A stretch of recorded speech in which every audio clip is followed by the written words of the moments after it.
Saludos a nuestros queridos oyentes. Bienvenidos a un episodio más de Dragonomics, el podcast oficial del Club de Economía de la Universidad San Francisco de Quito.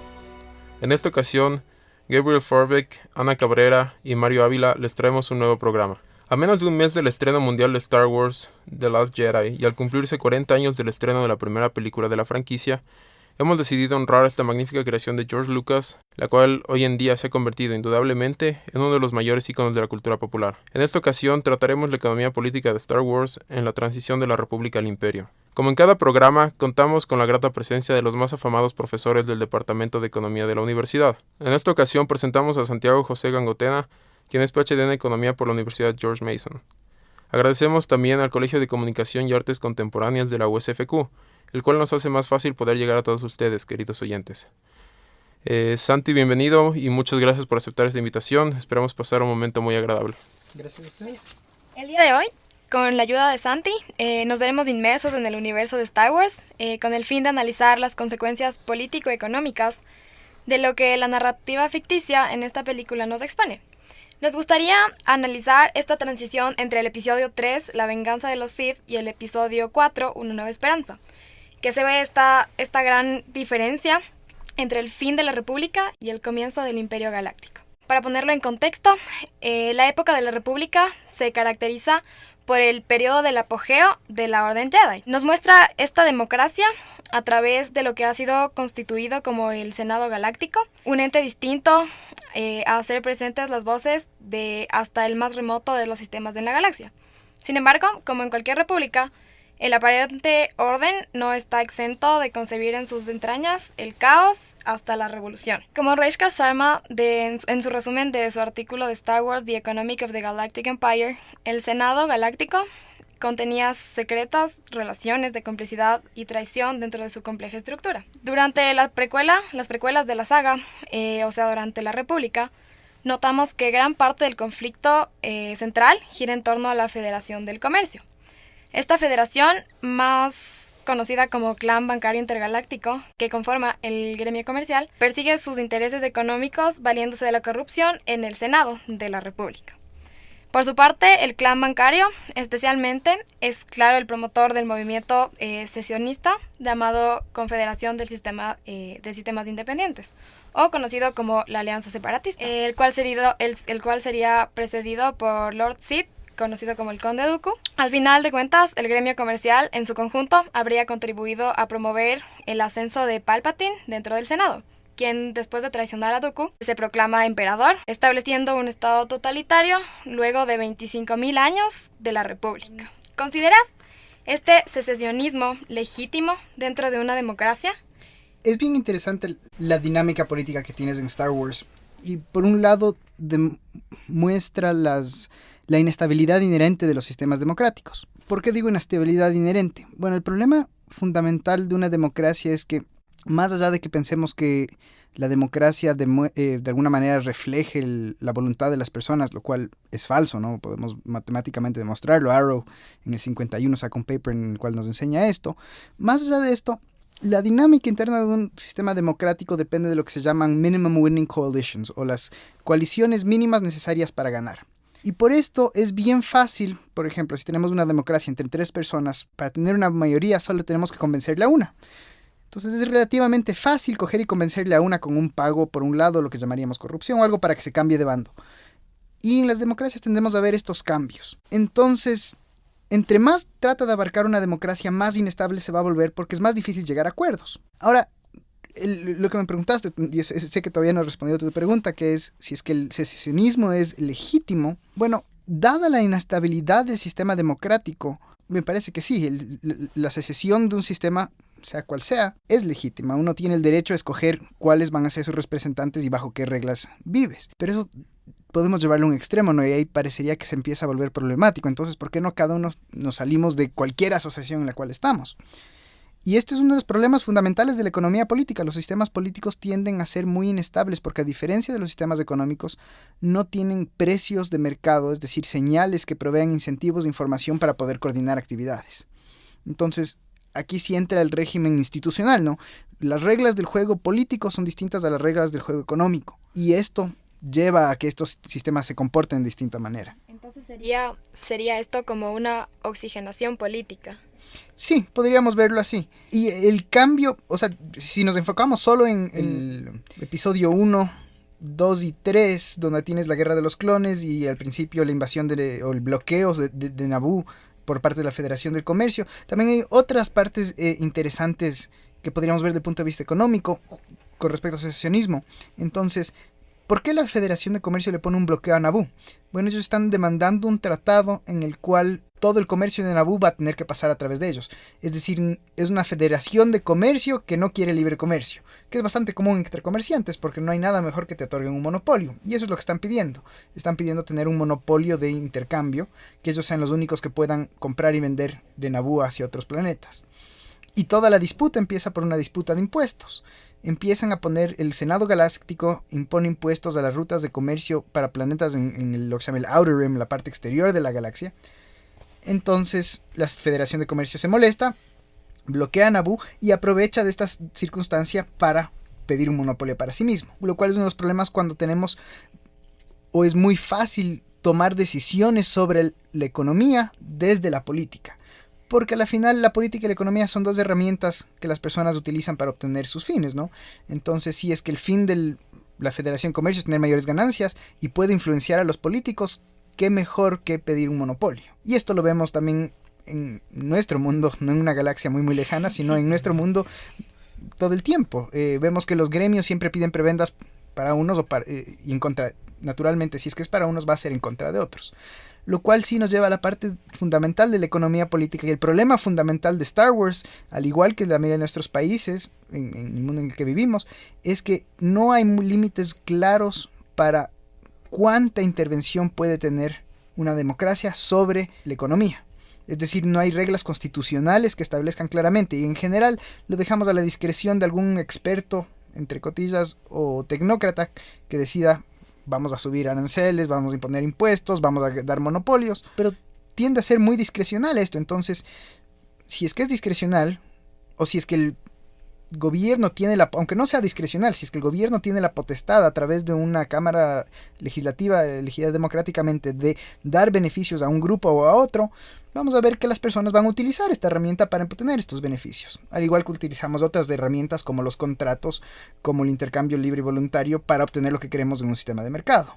Citando nuevamente a Rakesh Sharma, encontramos que, tal como en nuestro universo, con las compañías multinacionales en Star Wars, la actividad económica se concentra fuertemente en las firmas intergalácticas, las cuales operan a diferentes escalas, a largo y ancho de los sectores y sistemas que conforman la galaxia. Las operaciones de manufactura dentro de la galaxia corresponden a un sector corporativo muy bien instalado en el borde externo. La razón primordial, afirma Sharma, por la cual manufactura se instaló en tan inhóspitas regiones de la galaxia es por facilidades de libre comercio, el bajo costo de producción y la vigente legitimidad de la esclavitud, en sistemas estelares donde poco o nada de control estatal llegaba.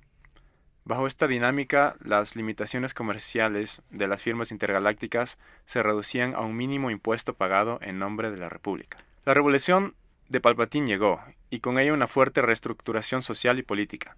Sin embargo, las facilidades comerciales para las firmas intergalácticas se acentuaron a tal nivel que, como dice Sharma, las operaciones del sector corporativo se expandieron, además de proveer de libertad jurisdiccional para que el sector corporativo administre este sector. Ante esta situación, nos encontramos ante un totalitarismo administrado desde una figura única en el Estado, perpetuadora de la esclavitud, y sin embargo, más abierta al libre comercio de lo que en realidad practicó previamente la República. Entonces, cuando el Estado está para reprimir públicamente, a la par que para permitir abiertamente la represión de sus ciudadanos por manos privadas, ¿qué es lo que nos separa? ¿Es la libertad realmente la expansión de las firmas intergalácticas cuando en realidad esto no signifique la liberación de las masas? Bueno, ahí tenemos que preguntarnos, y empecemos con el episodio 1. Y vemos que varias veces cuando se comunica Padme con sus personas en Naboo, mientras ella está en Tatooine, dice que hay una cantidad de sufrimiento. ¿Pero por qué va a haber una cantidad de sufrimiento? Lo único que han hecho es bloquear el planeta. Entonces, ¿tenemos algún ejemplo real de eso hoy en día? Sí, Cuba, ¿no? Cuba tiene un bloqueo comercial. ¿Y qué nos dice eso inmediatamente? Que los planetas no son autosustentables, es decir, necesitan comerciar con otros lugares para poder sobrevivir. Tenemos una división de trabajo intergaláctica. Cuando pensamos ahora en el tema de si es que tenemos una división de trabajo intergaláctica, porque pueden tener mayor productividad los planetas, al igual que los países, al igual que las personas, y traemos ahora sí a colación el tema de libertad, ¿qué es lo que en realidad libera a las masas? ¿El tener la libertad de especializarse y tener esta división de trabajo? Que va a llevar a que haya firmas grandes. Recién estaba viendo un artículo de Nokia escrito hace 10 años que decía Nokia, el gran monopolio mundial. Y hoy día Nokia no es nada. Entonces, la variabilidad en el mercado, en términos de quién tiene el poder, en realidad es bastante limitada.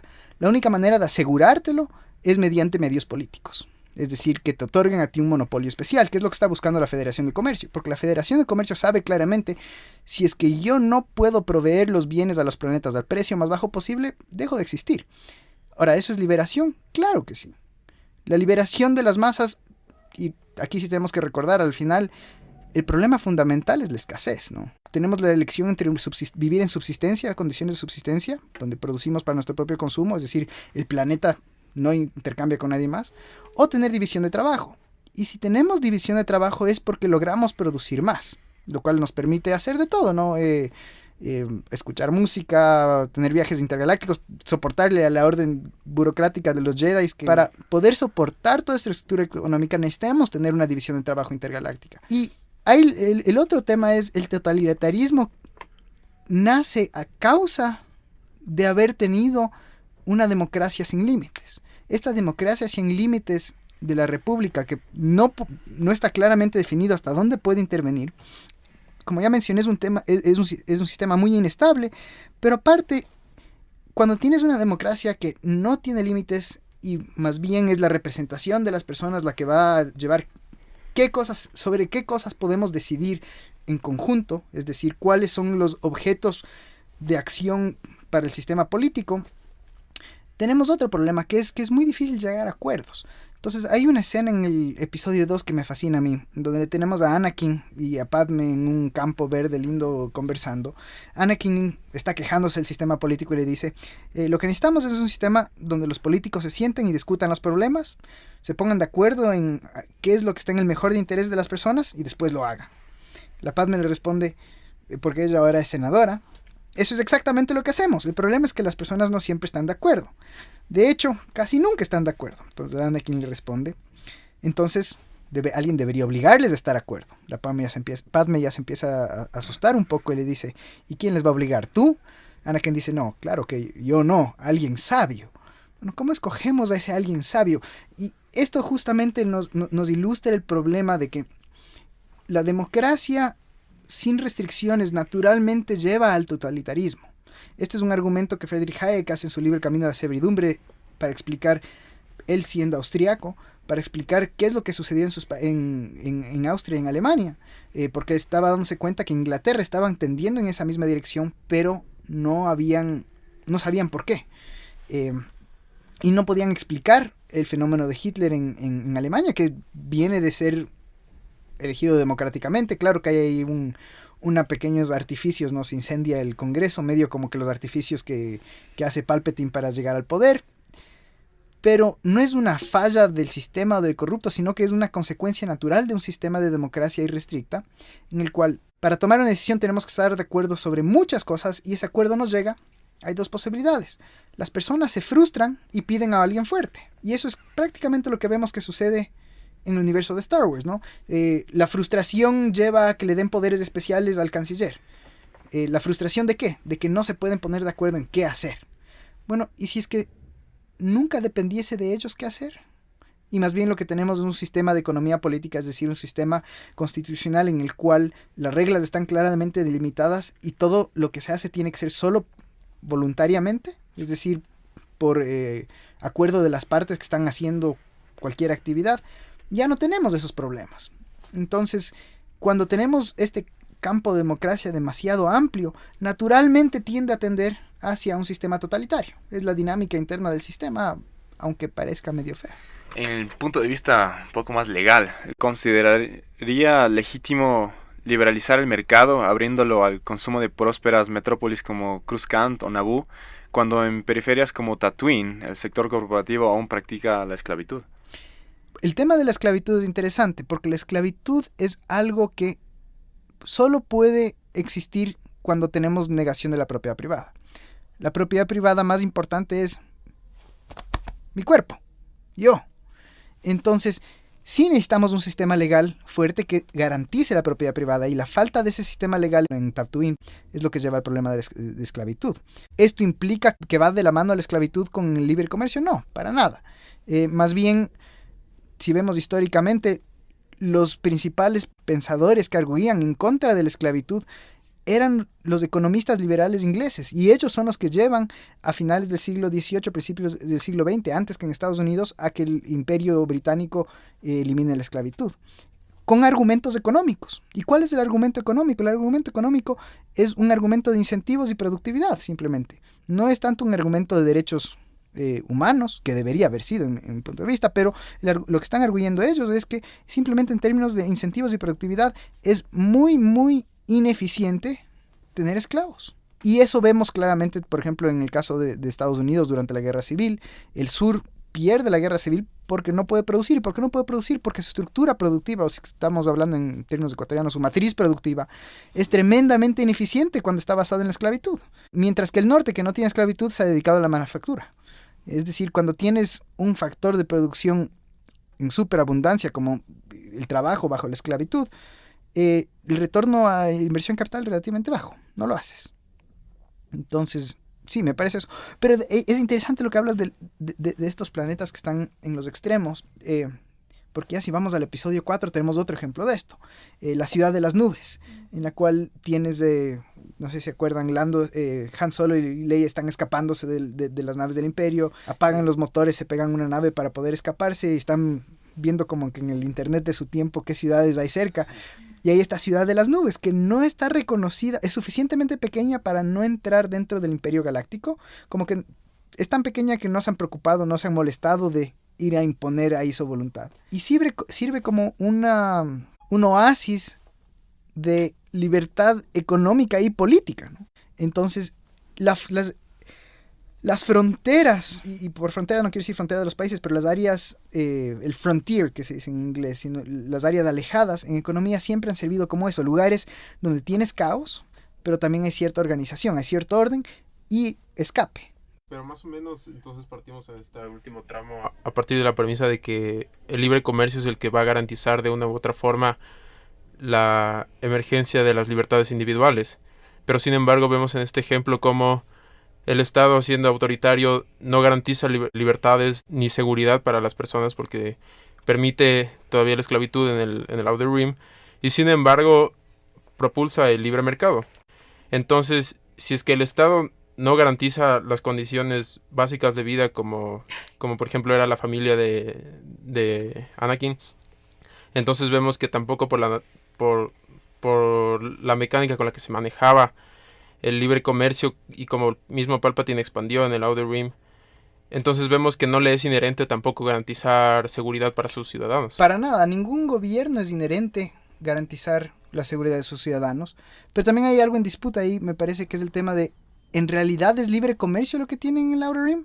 Si es que tienes un gremio que está monopolizando el intercambio, eso es lo opuesto al libre comercio, ¿no? Un gremio que monopoliza significa que no hay libertad de entrada. Para tener libre comercio necesitas libertad de entrada y salida. Entonces, en realidad no podemos hablar que hay libre comercio. Y el paralelo con la Alemania nazi es bien, bien fuerte.